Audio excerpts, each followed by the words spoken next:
Are you one of those people that get really bullish every time you hear a YouTuber or a Twitter influencer saying, hey, there's this amount of inflows for the Bitcoin ETF happening right now. It's very, very bullish. I'm here to change your mind. There's very few people actually talking about this. But first, obviously, we have the last bull market started 180 days after the last halving. Today, or actually yesterday, marks the 180th day past the halving. So what do you think? You think we're gonna skyrocket pretty soon? If you wanna see our thoughts, definitely check out learningcrypto.com. You get to see my market updates and our portfolio. Definitely check out our portfolio because I think we are about ready. We're very soon going to be ready for blast off. Moving on to gold, we have gold hitting $2,700 for the first time. Now back in 2011, I remember gold was at $1,900 and Bitcoin was well under $100. I think Bitcoin was actually under a dollar. So can you imagine, getting super bullish on gold or whatever, yay, hooray or whatever. But you know what actually kept up with inflation?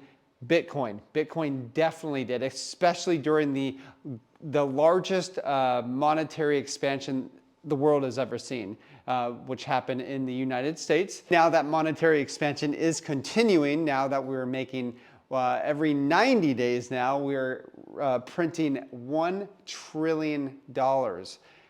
It's absurd. Okay, there's no opting out of that one. It's finished, in my opinion.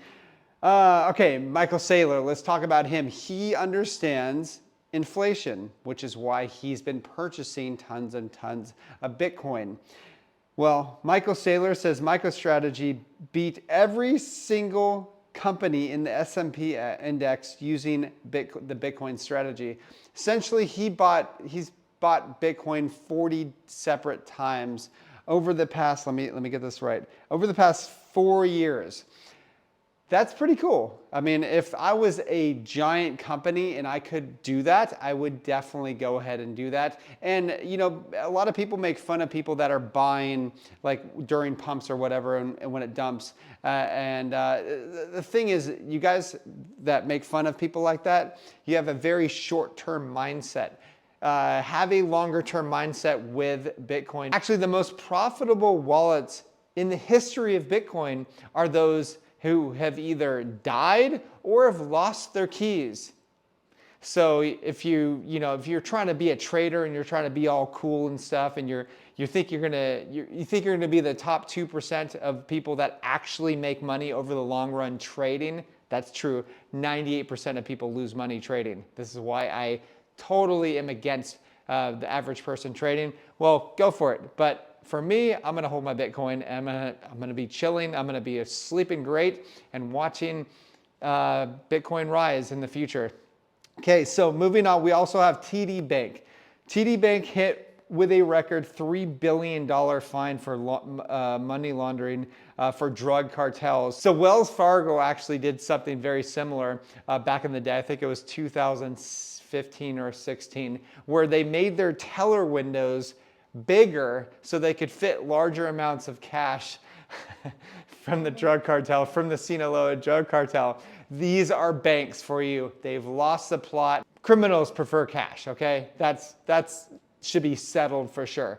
Okay, lastly, are you bullish every time that you see a large inflow? Those influencers out there, they go, oh my goodness, there is this amount of $100 million, $500 million plus inflows. There was actually a $533 million inflow, Bitcoin ETF inflow.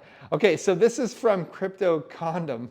He says, this is on Twitter, today's Bitcoin ETF inflow was $555.9 million. This was actually a couple of days ago. Historically, high inflows over $500 million tends to occur around market supply zones and mark local tops before profit taking. So what does that mean? It means the higher the number, over $500 million of inflows that happen, people usually just take profit, and usually we see a decline in price. Conversely, high outflows, which means people, getting rid of the ETF, over $300 million acts as a bottoming signal. So it's really interesting. I actually didn't know that because I was one of those guys that like, oh, cool. The inflows are great. We're seeing huge amounts of inflows. Well, pump the brakes a little bit, because that actually isn't as bullish as the majority of people think it is. Okay, so what do you think out there? Do you really think that these Bitcoin ETFs are such a good thing for Bitcoin?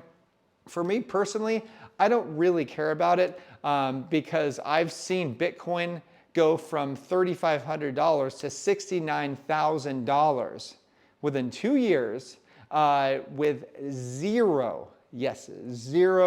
Bitcoin spot ETFs. And furthermore, these spot ETFs don't serve Bitcoin or the network at all. It serves BlackRock, because these ETFs, they're not real Bitcoin. I don't think a lot of these giant influencers actually know this is not real Bitcoin. People that use or buy these things will never ever get to partake in this amazing network called Bitcoin. But you know who will? BlackRock. Anyways, talk to you soon.